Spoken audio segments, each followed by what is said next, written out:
கர்த்தருடைய பரிசுத்த நாமத்திற்கு மகிமை உண்டாவதாக. இந்த வாக்குத்தத்த ஆராதனைக்கு வந்திருக்கிற உங்கள் யாவரையும் கர்த்தராகிய இயேசுவின் நாமத்தினால் வாழ்த்துகிறேன். கர்த்தர் கடந்த இரவும் பகலுமாய் நம்மை காத்து இந்த 8வது மாதம் முதல் தேதியில் காண செய்து ஆராதனையில் பங்கெடுக்க செய்து நம் தேவாதி தேவனை கரங்களை உயர்த்தி கர்த்தரை சோத்திரம் பண்ணலாமா? சோத்திரம் சோத்திரம் சோத்திரம் சோத்திரம் சோத்திரம். வாக்கு தத்தங்களோடு பிரவேசிக்க செய்தார். அவரை கொஞ்ச நேரம் கர்த்தரை சோத்திரம் பண்ணலாமா? சோத்திரம் சோத்திரம் சோத்திரம் சோத்திரம் சோத்திரம் சோத்திரம். இந்த மாதத்துடைய வாக்கு தத்தம், ஆகஸ்ட் மாதத்துடைய வாக்கு தத்துவம் யோவேல் தீர்க்க தரிசன புஸ்தகம் 2ஆம் அதிகாரம் 25ஆம் வசனத்தை கொஞ்சம் வாசிக்கலாம். நான் உங்களிடத்தில் அனுப்பின என் பெரிய சேனையாகிய வெட்டிக்கிளிகளும் பச்சை கிளிகளும்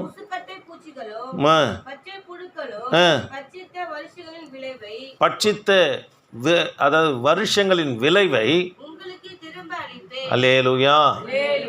தேவ பிள்ளைகளே, இஸ்ரவேல் ஜனங்களிடத்தில் காணப்பட்ட பாவத்து நிமித்தமாய் தமது பெரிய சேனையாகிய இயற்கையினால் இஸ்ரவேலுக்குள்ளே கர்த்தர் ஒரு அழிவை உண்டு பண்ணினார். அந்த அழிவுக்கு மாறாக எதெல்லாம் பட்சித்து போட்டதோ, என்னெல்லாம் இழந்தாங்களோ அதை கர்த்தர் 7 மடங்காக தருவேன் என்று வாக்கு பண்ணுகிறார். ஆமென். ஆக தேவ பிள்ளைகளே, நீங்கள் எவைகளை இழந்தீங்களோ, எவைகள் நிமித்தமாக சமாதானம் இழந்து காணப்படுறீங்களோ, எவைகள் உங்களை கையை விட்டு போச்சு, இனி அதை சுதந்திரிக்க முடியாது என்று நினைக்கிறீங்களோ, தேவ பிள்ளைகளே, அதோடு கூட 7 மடங்கு நீங்கள் சுதந்திரிக்கும்படி என் தேவனாகி கர்த்தர் செய்வார். ஆமென். அல்லேலூயா. சார், இந்த மாதத்துடைய வாக்கு தத்துவம் இதுதான். கர்த்தர் பிசாசும் சரி, மனுஷனால் எவைகளெல்லாம் உங்களிடத்திலிருந்து பட்சிக்கப்பட்டதோ அவைகளை 7 மடங்கு என் தேவனாகி கர்த்தர் திரும்ப அளிக்கிறவராக இருக்கிறார். ஆமென். சார், இந்த யோவேல் புத்தகத்தை குறித்து ஒரு சில காரியங்களை குறித்து 7 மடங்கு என்ற தலைப்பில் கர்த்தருடைய வார்த்தையை நம்ம பார்க்க போகிறோம். 7 மடங்கு கர்த்தர் இந்த வருஷத்தில் உனக்கு பலனை இந்த மாதத்தில் பலனை தரப்போகிறார். ஆமென். சரி, கவனிக்கலாம் தேவ பிள்ளைகளே. ஒரு சில காரியங்களை யோவேல் புத்தகத்திலிருந்து பார்த்து நம்ம 7 மடங்கு என்ற தலைப்பில் செய்தியை பார்த்து ஒரு 3 காரியங்களை பார்த்து முடிக்க போகிறோம். இந்த யோவேல் தீர்க்கதரிசி பாபிலோன் சிறையிருப்புக்கு முன்னாடி ஊழியம் செய்த ஒரு ஊழியர் தான் இந்த யோவேல் தீர்க்கதரிசி. அது மாத்திரமல்ல, யோசியா ராஜா 8 வயதில் ராஜாவான போது அந்நாட்களில் தீர்க்க தரிசன ஊழியம் செய்தவர் யார் என்றால் இந்த யோவேல் தான். முதல்ல யோசியா நான் சொன்னேன், யோசியான்னு தான் சொன்னேன்னா? சரி, இருக்கட்டும், கவனிங்க, மன்னிக்கணும். தேவ பிள்ளைகளே, இந்த யோவேல் தீர்க்கதரிசி பாபிலோன் சிறையிருப்புக்கு முன்பதாக ஊழியம் செய்தவராக காணப்பட்டார். அது மாத்திரமல்ல, யோசியா ராஜா 8 வயதில் அரசனாக அபிஷேகம் பண்ணும்போது அந்நாட்களில் தீர்க்க தரிசன ஊழியம் செய்தவர் இந்த யோவேல் தான். அவனை தீர்க்க தரிசன ஊழியம் செய்கிறார். ஆமென். இவர் யாருக்கு பிற்பாடு பாருங்கள், பழைய ஏற்பாட்டில் வாசித்து பார்ப்போம்னா பெரிய தீர்க்க தரிசனம் 5, சிறிய தீர்க்க தரிசனம் 12 என்று சொல்லி வாசிக்கிறோம்.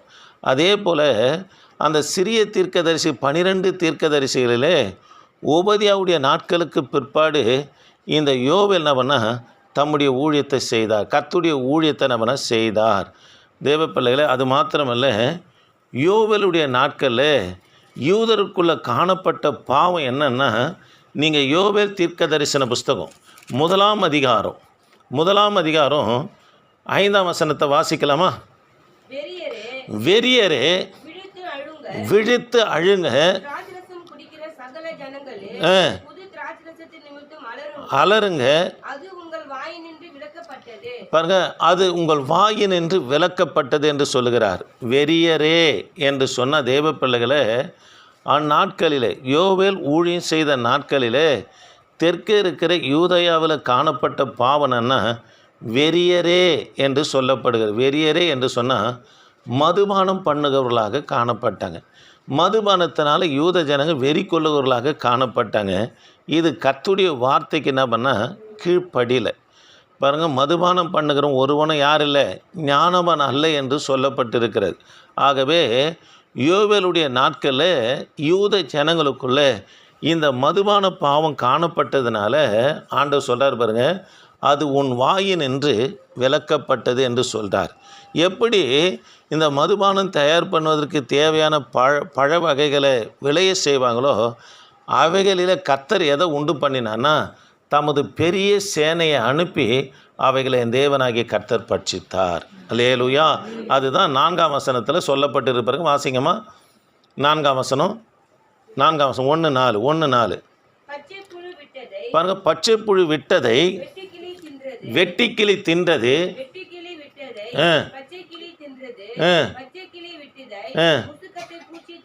கவனிக்கலாம் தேவ பிள்ளைகளே, அதாவது தெற்க இருக்கிற யூதயா மக்களுக்குள்ளே காணப்பட்ட பாவனன்னா மதுபானம் பண்ணவர்களாக காணப்பட்டாங்க. ஆகவே பெரிய சேனையை அனுப்பினார். இங்கே வாசிக்கிறோமே, கவனிக்கலாம். பச்சைக்கிளி, வெட்டிக்கிளி, பிற்பாடு முசுக்கொட்டை பூச்சி, இதெல்லாம் வாசிக்கிறோமே, இது ஒன்றும் இல்லை, எல்லாம் ஒன்று தான். இப்போது வேதாகமத்தில் மனுஷனுக்கு 4 தன்மை கொடுக்கப்பட்டிருக்கு. ஒன்று, கவனிக்கலாம், குழந்தை 4 பருவம் கொடுக்கப்பட்டிருக்கிறது. ஒன்று குழந்தை பருவம், 2வது இளமை பருவம், 3வது வாலிப பருவம், 4வது வயோதிக பருவம். இந்த 4 பருவம் எப்படி ஒரு மனுஷனுக்குள்ளே காணப்படுது? குழந்தைய வரான், இளமை பருவம் வருது, வாலிப பருவம் வருது, பிற்பாடு வயோதிக பருவம் வருகிறது போல இந்த வெட்டிக்கிளிகளுக்கு 4 விதமான பருவத்தை குறித்து சொல்லப்பட்டிருக்குது. பாருங்கள், பச்சை புழு விட்டதை வெட்டிக்கிளி தின்றது. முதல்ல அதனுடைய பருவம் என்னவா வருது? பச்சை புழு. அடுத்தது வெட்டிக்கிளி விட்டதை பாருங்கள், பச்சைக்கிளி தின்றது. பச்சைக்கிளி விட்டதை முசுக்கொட்டை பூச்சி என்ன பண்ணிச்சான்? தின்றது. ஒவ்வொரு பருவமாக அது என்ன பண்ணிச்சுன்னா இஸ்ரவேலுடைய விளைச்சலெல்லாம் பட்சித்து போட்டது.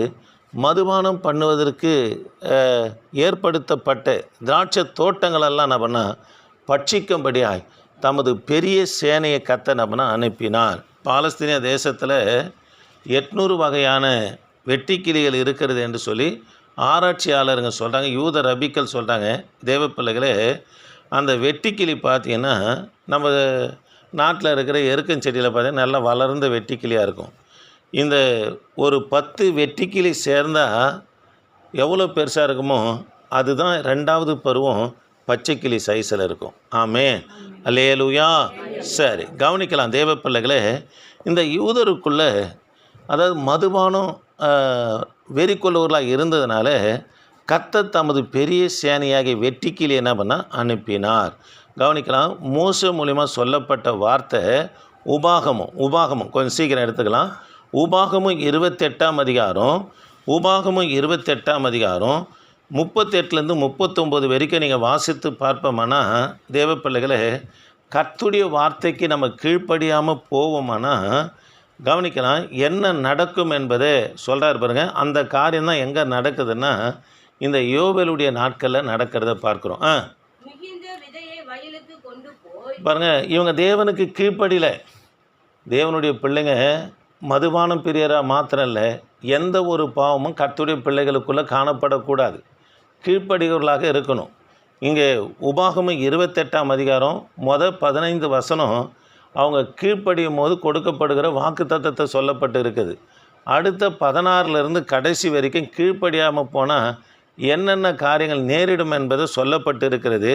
அந்த காரியத்தை தான் இப்போ பார்க்க போகிறோம். 38லேருந்து வாசிங்கம்மா.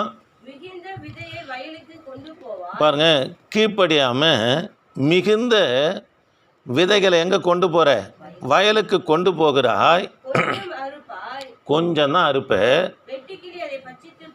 பாருங்க, கொஞ்சம் தான் அறுப்ப, மிகுந்த விதைகளை கொண்டு போவேன். பெருக விதைக்கிறோம் பெருக அறுப்பான் என்று சொல்லுகிறது போல் மிகுந்த விதைகளை கொண்டு போகிறாங்க, கொஞ்சம்தான் இருக்கிறாங்க. அதையும் எதை பட்சித்து போடுகிறான்? வெட்டிக்கிளி பட்சித்து போடுகிறது.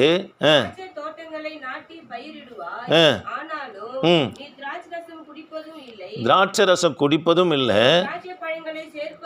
சேர்ப்பதும் இல்லை, பூச்சி அதை தின்று போடும்.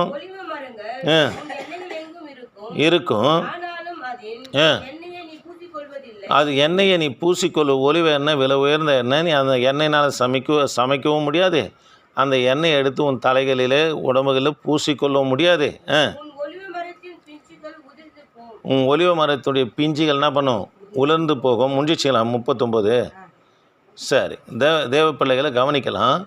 அப்போ கீழ்ப்படியாமல் போனால் கர்த்தர் சொல்கிறாரு, வெட்டி கிளிகளை அனுப்புவேன், பஞ்சத்தை அனுப்புவேன், கொள்ள நோய்களை அனுப்புவேன் என்று கர்த்தர் என்ன சொல்கிறார்.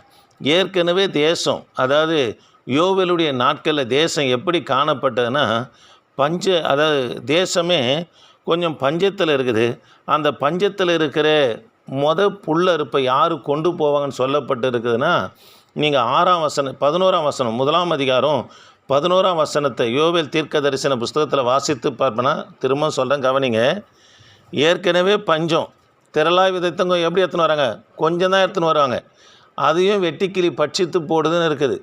ஏற்கனவே பஞ்சம், கவனிக்கலாம். அந்த கொஞ்சம் இருக்கிற விளைச்சலையும் கொஞ்சம் தான் விளையுது. அந்த முதலாவது புல்லறுப்பு யாருக்கு போயிடணுன்னா அரசாங்கத்துக்கு போயிடணும்.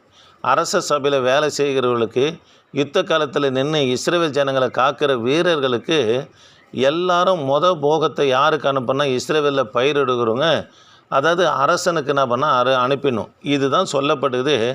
கொஞ்சம் நெஞ்சம் இருந்த விளைச்சலும் முதலாவது புல்லறுப்பு யாருக்கு போயிடுச்சு? அரசாங்கத்துக்கு போயிடுச்சு. 2வது கந்தம், அதாவது போகத்தை இவங்க விதைக்கும் போது கர்த்தர் தேசத்தின் மேலே எதை அனுப்புகிறாருன்னா தமது சேனையாகிய பெரிய வெட்டிக்கிளின் சேனையை கர்த்தர் அனுப்புகிறாரு. தேசம் பஞ்சத்தில் காணப்படுகிறது. பஞ்சத்தில் காணப்பட்டாலும் கூட அப்படியே இஸ்ரவேல் ஜனங்களை விட்டு விடாமல் ஆண்டவர் யோவேல் தீர்க்க தரிசன புஸ்தகம் கவனிக்கலாம். யோவேல் தீர்க்க தரிசன புஸ்தகம் 2ஆம் அதிகாரத்தில் வாசிங்கம்மா. ஒரு வசனம் இருக்கும் பாருங்கள். வசனமா 15 2:15 பாருங்கள். மனம் திரும்பும்படியாக சொல்கிறாரு. சீயோனிலே எக்காலம் ஊதுங்க, பரிசுத்த நாளை நேமிங்க, விசேஷித்த ஆசரிப்பை என்ன பண்ணுங்க கூறுங்க என்று சொல்கிறார். தேவ பிள்ளைகளே, எக்காலத்தை ஊதுங்க. எக்காலம் என்பது குடும்பத்தில் இருக்கிற எல்லாரும் என்ன பண்ணால் உபவாசிக்க வேண்டும் என்று சொல்கிறார். நீங்கள் இந்த பஞ்சம், என் சேனையாகிய வெட்டிக்கிளி பட்சித்த வருஷத்தை திரும்ப நான் உனக்கு அளிக்கணுன்னா மனம் திரும்பு. அதுக்கு உபவாசம் பண்ணி குடும்பமாக உபவாசம் பண்ணு. பாருங்கள், குடும்பம் என்ன பண்ணு? உபவாசம் பண்ணுன்ற. எக்காலத்தை ஊதுனா குடும்பமாக உபவாசம் பண்ணு.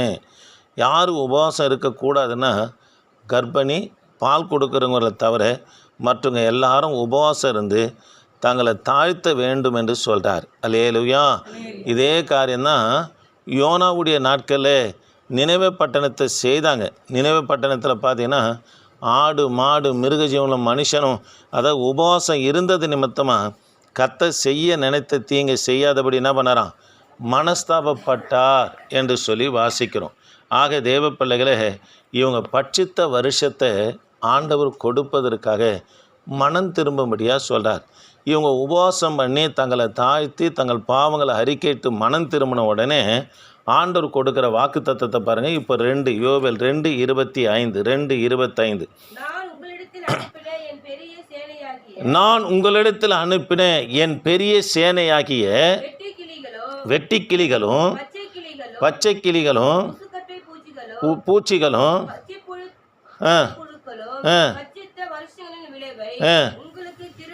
அல்லேலூயா. தேவ பிள்ளைகளே, கர்த்தர் தமது கோபத்தினால் எவைகளெல்லாம், அதாவது தங்களுடைய பிள்ளைகளிடத்திலிருந்து எடுத்தாரோ அவங்க மனம் திரும்பின பிற்பாடு கர்த்தர் அவனை 7 மடங்கு பலனை கர்த்தர் தருவேன் என்று சொல்லுகிறார். ஆமே, அல்லேலூயா. அதனால் இப்படி நடந்துடுச்சே, நான் விடுவிக்கப்படுவேனா, இப்படி நடக்குதே, இதிலிருந்து நான் வெளியே வருவேனான்னு நினைக்காதே. தேவ பிள்ளையே, உபவாசம் பண்ணு, கர்த்தருடைய சமூகத்தில் உட்காரு, உங்களை சுத்திகரிங்க. நீங்கள் இழந்த எல்லாவற்றிற்கும் மேலாக என் தேவனாகிய கர்த்தர் 7 மடங்கு உனக்கு தருவார். ஆமே, அல்லேலூயா. இந்த மாதத்துடைய வாக்கு தத்தமே, என் தகப்பன் உனக்கு எல்லாவற்றையும் பிசாசு எடுத்திருந்தாலும் சரி, அல்லது நம்முடைய குற்றத்தின் நிமித்தமாக நம்ம இழந்திருந்தாலும் சரி, நீங்கள் கர்த்தருக்குள்ளே நீங்கள் உங்களை புதுப்பித்து கொள்ளும்போது இவைகள் எல்லாவற்றிலும் என் தேவனாகிய கர்த்தர் 7 மடங்கு உங்களுக்கு தருவாருங்க. ஆமே, அல்லேலூயா. சரி, 7 மடங்கு என்ற தலைப்பில் கர்த்தருடைய செய்தியை பார்க்கலாம். முதலாவது காரியம், தானியேலின் புத்தகம் 3ஆம் அதிகாரம் 19ஆம் வசனத்தை வாசிக்கலாமா? தானியேலின் புத்தகம் 3ஆம் அதிகாரம் 19ஆம் வசனம், எரிகிற அக்கினி சூளையை 7 மடங்கு ஆக்கினாங்க. முதலாவது காரியம், எரிகிற அக்கினி சூளையை என்ன பண்ணாங்க? 7 மடங்கு ஆக்கினாங்க. இது 3:19 தானியேலில் சொல்லப்படு. வாசிங்கம்மா. அப்பொழுது கடும் கோபம் உண்டு. கவனிக்கலாம், நேபுகாத் நேச்சார் அதை நிறுத்தி வைத்திருந்த பொற்சலியை சாத்ராக் மேஷாக் ஆபத்நேகோ, அதாவது பணிந்து கொள்ளாத பட்சத்தில் அவருக்கு என்ன வந்துச்சான்? கடும் கோபம் வந்து 7 மடங்கு அக்கினி சூளையை உண்டாக்கி இவங்க நல்ல பராக்கிரமசாலிகளை கொண்டு வந்து இந்த 3 பேரை கொண்டு போய் என்ன பண்ணால் அந்த 7 மடங்கு அக்கினி சூளையில் போடும்படியாக கட்டளை பிறப்பிக்கப்படுகிறது.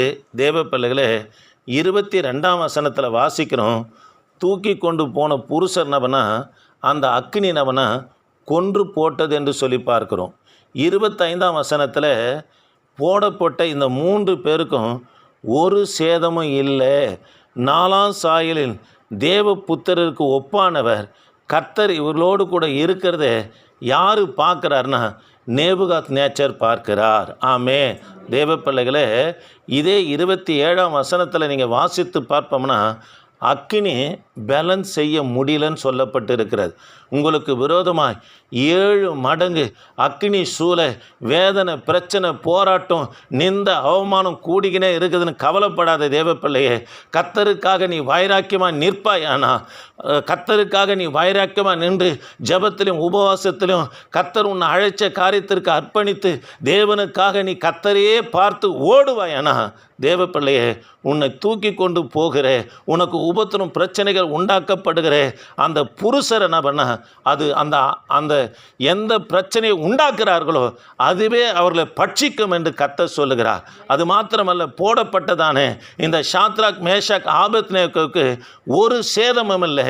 தேவபுத்திரருக்கு சாயலான ஒருவர் அவர்களோடு கூட இருக்கிறார். உனக்கு அக்கினி சூளை அதிகமாகிடுச்சுன்னு கவலைப்படாதீங்க தேவ பிள்ளையை, உன்னோடு கூட கர்த்தர் இருக்கிறாரு. அக்கினி உபத்திரம் உன் மேலே பலன் கொள்ளாதபடி என் தேவனாகி கர்த்தர் செய்வார். ஆமேன். அது மாத்திரமல்ல, தூதன் அனுப்பி தம்முடைய தாசர்கள் என்ன பண்ண விடுவித்தார் என்று சொல்லி 28ஆம் வசனத்தில் வாசிக்கிறோம். 29ஆம் வசனத்தில் கர்த்தரின் நாமம் என்ன பண்ண மகிமைப்பட்டது. பாபிலோன் தேசத்தில் 30ஆம் வசனத்தில் பாபிலோன் தேசத்தில் சாத்ராக் மேஷாக் ஆபத்நேகோ உயர்த்தப்பட்டார்கள் என்று சொல்லப்பட்டிருக்கிறது. அல்லேலூயா. ஆக தேவ பிள்ளைகளே, அக்கினி சூளை 7 மடங்கு இருக்குது. வேதனை, பிரச்சனை, போராட்டம், நிந்த, அவமானம், பலவீனம் என்று கவலைப்படவே தேவையில்லை. அதை உண்டாக்கினவனை கர்த்தர் பட்சிக்கும்படி செய்வாரே தவிர அதனால் உனக்கு ஒரு சேதமும் இராதபடி கர்த்தர் உன்னோடு இருந்து அக்கினி பலம் கொள்ளாதபடி தம்முடைய தூதனை அனுப்பி உன்னை விடுவித்து கர்த்தர் தமது நாமத்தை மகிமைப்படுத்தி உன் எல்லைகளிலே என் தேவனாகி கர்த்தர் உன்னை உயர்த்தி வைப்பாருங்க. ஆமாங்க, கர்த்தர் உன்னை உயர்த்தி வைப்பாருங்க. அதுக்கு ஆண்டுடைய பிள்ளைங்க எப்படி சாத்ராக் மேஷாக் ஆபத்நேகோ பொற்சலையை வணங்காதபடி கர்த்தருக்காக வைராக்கியமாக நின்றார்களோ, நீங்கள் வைராக்கியமாக நிற்கும்போது என் தேவனாகிய கர்த்தர் இவைகளை செய்வார். ஆமே, அல்லேலூயா. எப்படி நிற்கணும்? வைராக்கியமாக நிற்கணும். சரி, இரண்டாவது காரியம் நீதிமொழிகளின் புத்தகம் 6ஆம் அதிகாரம் 31ஆம் வசனம். 6ஆம் அதிகாரம் 31ஆம் வசனத்தை கொஞ்சம் வாசிக்கலாமா? அவர்கள் கண்டுபிடிக்கப்பட்டால் பாருங்க, 7 மடங்கு கொடுத்து தீர வேண்டும். தேவ பிள்ளைகளே, கர்த்தர் வெறுமனையாக நம்மளை ஆஸ்வதிக்க மாட்டார். நிபந்தனைகளோடு கூட கர்த்தர் நம்மளை ஆஸ்வதிக்கிறார், வாக்கு தத்தங்களை கொடுக்கிறார். அவைகளின் பிரகாரமாகவே கர்த்தர் நிறைவேற்றுகிற தேவன். ஆமே. அது மாத்திரம் இல்லைங்க, இந்த இடத்துல சொல்லப்பட்டு இருக்குது 7 மடங்கு கொடுத்தே தீர வேண்டும் என்று சொல்லப்பட்டிருக்கு. பாவம் செய்யக்கூடாதுங்க. அவனுடைய அந்தரங்க பாவமோ அல்லது அவனுடைய வெளிரங்க பாவமோ தேவனால் கண்டெடுக்கப்படுமானா அதுக்கு ஈடாக நம்ம என்ன செய்ய வேண்டியதுன்னா 7 மடங்கு கொடுக்க வேண்டியதாக இருக்குது. நம்மளால் அந்த அளவுக்கு பலன் இருக்குதா? இல்லை. அதனால் தேவ பிள்ளைகளை எந்த பாவமும் உங்களுக்குள்ளே வராதபடி உங்களை பாதுகாத்து கொள்ளணுங்க. ஆமாங்க, பாதுகாத்து கொள்ளணும். இல்லைன்னா 7 மடங்கு நம்ம கொடுக்க வேண்டியதாகிடும். அதனால் கர்த்தருடைய பிள்ளையை நல்லா அறிக்கை செய்து உன்னை சுத்திகரித்து சுத்திகரித்து சுத்திகரித்து தேவனுக்குள்ளே உன்னை காத்துக்கொள்வாய். ஏன்னா உன்னில இருக்கிறது பெருகமே தவிர 7 மடங்கு உன்னிலிருந்து எடுக்காதபடி என் தேவனாகிய கர்த்தர் பாதுகாப்பார். ஆமென், அல்லேலூயா. சரி, 3வது காரியம் 2 நிமிஷம் இருக்குது, நான் முடிச்சிடுறேன். 3வது காரியம் எஸ்ராவின் புத்தகம்.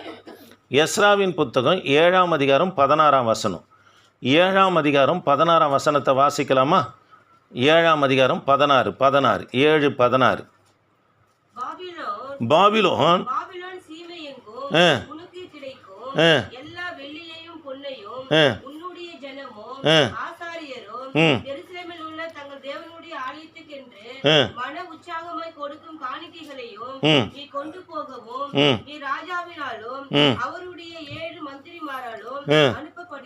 அல்லேலூயா. 7 மந்திரிமார்களாலும் என்ன பண்ணுற? அனுப்பப்படுகிறாய் என்று சொல்லப்படுகிறது. கவனிக்கலாம். பாபிலோன் சிறையிருப்பிலிருந்து யூத ஜனங்கள் விடுதலையாக்கப்பட்டு வராங்க. இப்போது 2வது முறையாக விடுதலையாக்கப்பட்டு வராங்க. யார் மூலிமா விடுதலையாக்கப்பட்டாங்க? செர்பாவேல் விடுதலையாக்க கோரேஸ் ராஜா விடுதலையாக்கப்பட்டு செர்பாவேல் தலைமையில் புறப்பட்டு வராங்க. செர்பாவேல் பிரதான ஆசான இருக்கிற யோசுவாவுடைய தலைமையில் 50,000 யூதர்கள் பாபிலோன் சிறையிருப்பிலிருந்து புறப்பட்டு வராங்க. அதுக்கு பிற்பாடு யார் வருதுன்னா, வேத பாரகனாகிய எஸ்ரா நபனை புறப்பட்டு வரார். தேவாலயத்தை கட்டியாச்சு, சில குறைபாடுகள்லாம் இருக்குது, ஆனாலும் கூட ஆராதனை நடக்குது. இப்போ வேத பாரகனாகி எஸ்ராவை கர்த்தர் அனுப்பும்போது அந்த பாபிலோன் தேசத்தினுடைய சீமை எங்கும் இருக்கிற ஜனங்க புறஜாதிகள் மூலிமா தேவாலயம் கட்ட 7 மடங்கு உற்சாகமாக என்ன பண்ணாங்க? கொடுத்தாங்களாம். எத்தனை மடங்கு கொடுத்தாங்க? 7 மடங்கு கொடுத்தாங்க. தேவ பிள்ளைகளை நாமும் இந்த வருஷத்தில் ஆலயத்தை கட்டி முடிப்போம். இந்த பிரச்சனைகள் எல்லாம் கர்த்தர் தீர்த்து சுகந்தரிக்கும்படியாக என் தேவனாகி கர்த்தர் உதவி செய்வார். கவனிக்கலாம். அதற்கு தேவ பிள்ளைகளை புறஜாதிகள் மூலியமாக கூட ஆலயத்தை கட்ட 7 மடங்கு உற்சாகமாய் கொண்டு வந்து கொடுக்கும்படி என் தேவனாகி கர்த்தர் செய்வார். எப்படி கோரேசுடைய ஆவி ஏவி தேவாலயத்தை கட்டுவதற்கு தேவையான பண்டை அனுப்பும்படியா என் தேவனாகிய கர்த்தர் செய்தாரோ, அதே போல் புறஜாதிகள் மூலியமாக ஆலயம் கட்ட 7 மடங்கு உற்சாகமாய் கொடுக்கும்படி கர்த்தர் நம்ம செய்வார். 15ஆம் வசனத்தை வாசிக்கலாமா? 15 எஸ்ரா 7:15. மந்திரிமாரும்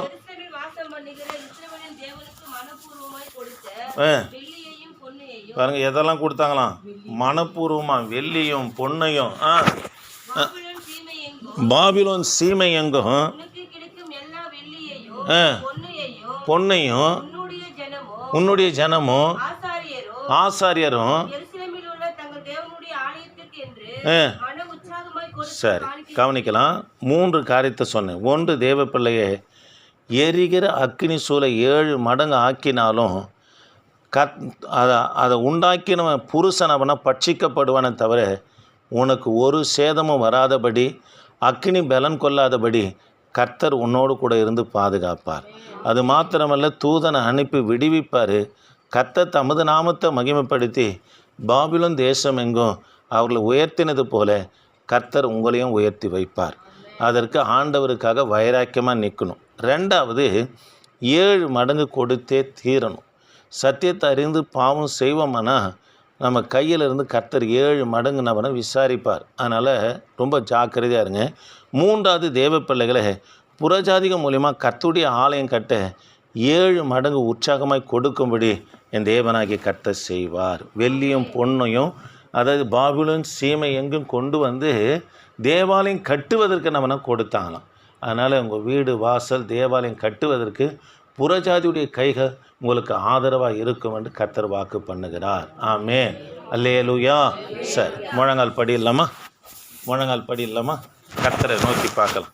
ஆண்டவர் இந்த வாக்கு தத்தத்தின்படி நம்மை ஆசீர்வதிக்கும்படியா இந்த வாக்கு தத்தத்தின்படி நமக்கு பலனை தரும்படியா கொஞ்ச நேரம் கர்த்தரை துதிக்கலாமா? ஆமென். ஸ்தோத்திரம் ஸ்தோத்திரம் ஸ்தோத்திரம் ஸ்தோத்திரம் ஸ்தோத்திரம் ஸ்தோத்திரம் ஸ்தோத்திரம் ஸ்தோத்திரம்.